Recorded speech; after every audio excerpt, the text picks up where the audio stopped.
What's up, stream? This is Professor Wizard, and I'm here with Jimmy Joe. And we're going to get right into, we already started Top 8 Doubles, actually, at SmashCon. And we are getting, I think we're getting right into it. I believe so. This should be winners semifinals. It's Isaiah Alvin, the former champions of SmashCon 2016. I believe we have to update that, actually, because we have Team Mayhor there, Jaime and BoomFan. Oh, yeah, my bad. I was looking at the names. Yeah, okay, we got no worries. Yeah, Team Mayhor, who got second last year at SmashCon, losing to Isaiah Alvin. We might see that next. But we have the new team this year because they weren't both at this tournament last year, Fukurou and Wangera. Is it Wario and Fukurou? It's Wario and Fukurou. That's my fault. Wangera is with Karaba. And Fukurou Wario should be the blue Pika, and Fukurou will be the blue Kirby. Yeah. Both the preeminent players of those characters from Japan, if you would. Right. Against the one, the only Team Mayhor, one of the longest standing teams in 64 history, Jaime and SuPeRbOoMfAn. Yeah, absolutely one of the longest teams from the competitive history of the game. And SuPeRbOoMfAn, considered by many currently to be the best player in North America. Yeah. And Jaime, was slouch himself. No slouch at all, and he used to be definitely in that conversation. But now his strength, I would say, is more in his team's play with Boom than his singles performance in more recent years. But he's definitely still no slouch in singles, as we've seen him overcome Tacos in the past 2 years, and still definitely a force to be reckoned with. Right. Right now, despite talking about the chemistry and long-standing history that Team Mayhor has, Blue Team Pride of Japan, if you would, is taking a dominant lead here in Game 1 in winter semifinals. Fukurou just lost, who's the Kirby player, he just lost his first stock not that long ago, and Wario is still hanging on to his third. So I tried to look into whether they team a lot in Japan, and they don't do a lot of teams in Japan is the first thing to note. The second thing to note, great weight from player 2 is Jaime, actually, and SuPeRbOoMfAn is player 1. They don't do a lot of teams in Japan, partially because just oftentimes they don't have time for it. It's not that they don't like it. Right. And the other thing is that they typically play with with team attack off. Oh, very different. Yeah. Yeah, so you can mess up your own teammate and not even worry about it. Things like Kirby forward smash are really good in that mode because you don't have to worry about hitting your teammate. Yeah, or Donkey Kong's. But you could play a lot of these other characters. Of course. Projectiles, probably Mario and Luigi's fireballs. Shoot right past them constantly. And so it's interesting to see how they adapt to and the other thing is I don't think Wangera and Wario have teamed Wario and Fukurou have teamed very much in the past. I think they've played a lot in the past couple days, maybe the past week or so. Right. But they're not long-standing teammates with maybe the chemistry that Team Mayhor might have. But they obviously have that outstanding singles presence, and you can see here, despite maybe not having that experience. Look, they're getting team combos with each other almost on instinct alone. Yeah. I may be understating how much they've played with each other. I'm sure every time they go play with each other in Japan, not all of them live near each other. And he tried that fade back. Well, I think he went for the up B, and then he realized he just wanted to die sooner so he could get back to his teammate. And we got Boom alone here against a 0% Wario Wangera, and that'll be it. Yeah. So really interesting to see. I'm just going to call them Team Pride of Japan. I'm just going to copyright that right now. Well, they're not the only team from Japan, so true, but they are the can't count the others out. They're the premier. They're the two Japanese players who have come to the U.S. and won a singles tournament here in the U.S. Wario winning Genesis 3 over SuPeRbOoMfAn, one of the most famous sets of all time. Right. And of course, Fukurou coming only recently to Snosa this past June and taking that tournament over Marigua. Yeah. So, I mean, we haven't seen Kikoshi, who's another one who's won a major. Yes, in America. over Isaiah, years ago. But yeah, these two, arguably the best Pikachu and Kirby in the world. Right, and if not the world, certainly in Japan. I think there might be some people who have some things to say about that at this tournament, but we'll find out. But certainly, exactly. like, you know, their doubles presence has looked great. We saw them get a few team combos last game. And I don't know how much of that is intuition and how much of that is, you know, they've talked in the past few days about getting those things together. Or they've teamed with other Pikas and Kirbys before, which is a common team composition, and they know what they're doing. Right. Fukurou teamed with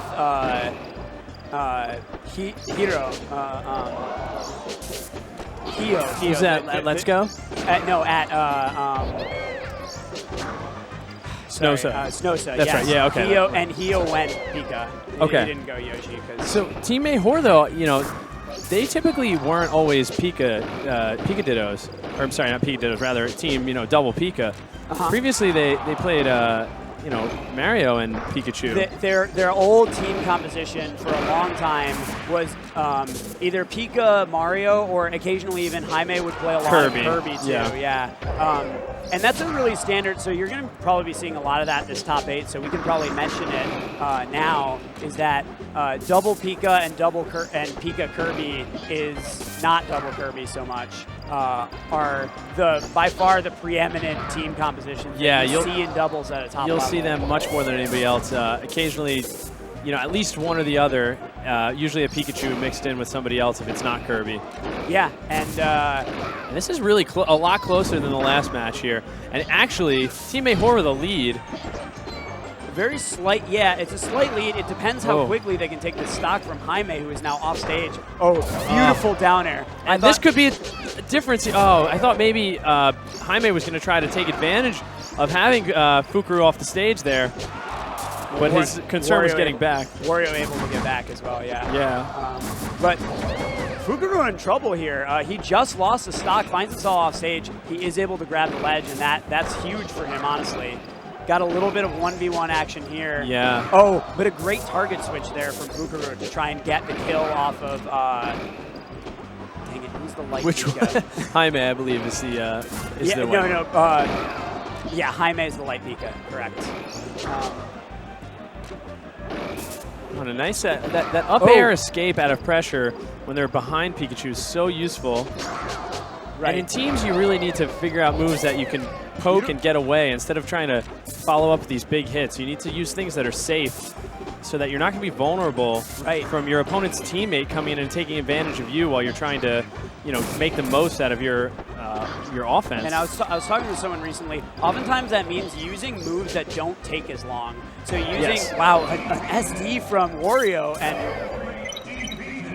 wow. So also that isn't a pausing in between stocks. Yeah. In teams? Pausing in teams in Japan, I've been told this, isn't like a big issue in Japan. They just let it go. Whereas like here we're starting to talk a lot about stricter rule sets. Ooh. And you know, Boom was Boom basically told him, So one of the things that's been happening in the scene recently is, particularly in singles, but it happens sometimes in doubles as well, is pausing. Sometimes like pause and the rule states that you should lose a stock. Sometimes players are like, the rule states that you shouldn't lose a stock. That you should, right? That you should lose a stock, yes. And sometimes players are like, nah, don't worry about it, just play. I just want to play. Yeah. But the like commentary on that recently has been like, don't do that. Like literally always demand to take the stock. Yeah. Even if it's your homie, because like I think it promotes that consistency, yeah. And then otherwise, that you know, people don't do it because they feel bad or they feel like it'll make them look some sort of way. But the truth of the matter is, this is a competition. We're playing competitively, and you have to either adjust to learn not to pause the game, or remove your start button. You know, there are ways around it. Right. And it's shame on you for not taking those precautions prior to the tournament. And it's a little bit of it's a competitor thing too. Like, you know, you want to play them at their best, but you have to punish them for making mistakes, and that includes violating the rules like that. Yeah, so. Which is a sort of off the court mistake, so to speak, right? Yeah, exactly. But a mistake nonetheless. Ooh, wow. I like that little forward air as he was getting the forward throw from Kirby. Interesting choice of that up tilt. That was, you know, I think that's kind of reactional a lot of time for Kirby's. Yeah. But when you have a Pikachu at a percentage, you know, in the 90s, you're just pushing him out of combo range there. Right. And So we have a very slight lead here for Team Mayhor. If they, okay, and that lead has evaporated. And actually, it's now a lead for... A slight percentage lead, right? Yeah, for Team Pride of Japan, as you were calling them. Exactly. Now, oh, great jab. I feel like it has to be mentioned every single time that a double set is played, but percent leads are not a huge deal in dubs oftentimes because if one person hangs onto a stock and the other one gets into the action, like, wow, and that was a crazy up smash because it kills his teammate, and luckily he's able to follow up the down B so that I thought it's sort of an Fukurou even was gonna trade. get in there, yeah. I thought Fukurou was going to be able to save him, but I think he recognized a little too late that he was going for the down B and it was all over. Right. Went for the punish instead. Really turned this around a little bit for Mayhor. They were in trouble, but able to at least take that stock. Still down a full stock here, but again, you want to watch the stock count more than the percents a little. It's really important for the players to keep track of who is at higher percent, but you can't be thirsty for that kill, right? Oh, and Jaime is able to sort of make it back to the stage. He's still surviving here. But Boom and Fukurou That'll both do it. take a lot of damage there. Oh, great escape from Wario. Oh, no, and then a terrible escape from Wario. Commentators cursed. That is huge for Team Mayhor here. Oh, let's see a little team combo. It's an even game, stock-wise. That was really smart for Jaime. Even though Boom threw a Wario toward Jaime, Jaime took one neutral air hit onto Wario and then decided to go for Fukurou because otherwise Fukurou was going to come in and lay the smack down there. So good heads-up decision not to follow through, and that's a lot of what teams is about. Okay, they will get that stock on Boom, so it's looking like another strong victory for Team Pride of Japan if they can just team combo. This is where to practice it, right? In the middle of top 8. Jaime is able to get out of that team's combo here, but and he runs in to try to get a quick grab. Fukurou actually did get the grab, but then still got hit by the down air from Wario. Jaime's not out of this yet, especially with team attack on. You know, exactly. This seems really tense. Ooh, a bait there. People who may or may not be familiar with doubles often look at a 2v1 and they're like, oh, the game's over. But with team attack, and they do close it out, but with team attack it can be a little tricky because basically they have the person who's the team that's the one has the agency to like mix up where he's going to be, whereas both people are trying to go for the same target. Right. So you end up with a lot of hitboxes flying into the same area. Yeah. And you could end up hitting your teammate. And that's a lot of your strategy, I think, as a single player against two players, is to lure them into hitting each other. Put out moves that are going to cover lots of area, lure them into hitting each other. Great combo breakup by Boom to come in there with that up air. Boom actually just hit Wario right into Fukurou's up tilts, and Fukurou had to stop up tilting Jaime because otherwise he would also get Wario. And they take that stock on Wario. That's big. Yeah, that is big. Wario flying in here, though, pins him in the shield with the nair, and he'll get that grab. Wario misses that down B. Jaime's still living, but at high percents. I'm so glad this is a best of 5. Sorry, rather best of, best of Yes, best of 5, okay. yes. You didn't misread anything. Oh, wow, okay. Nice great rising finish. there. Yeah, great finisher. He probably could have hung on the ledge. He just said, you know what, I'm not going to chance. He gets that pixel, like I'm just going to get that nair. No, Wario knows that guaranteed stuff. Almost a shield break. Now, shield breaks actually aren't like the most awesome thing in doubles because half the time all that happens is a random hitbox from someone. Fukurou in trouble. Gets the reverse ledge DI. Oh, wow, okay. Great follow-up. Great finish there from Jaime, to get that stock. Okay, Wario off stage. Yeah, and Fukurou came right back in though, and kind of saved Wario there. Yeah. The one thing about having two of the same characters, if you're both off stage at the same time, there's a lot of kind of recoveries that overlap each other. Whereas like when you have a Kirby, he gets back so slowly. I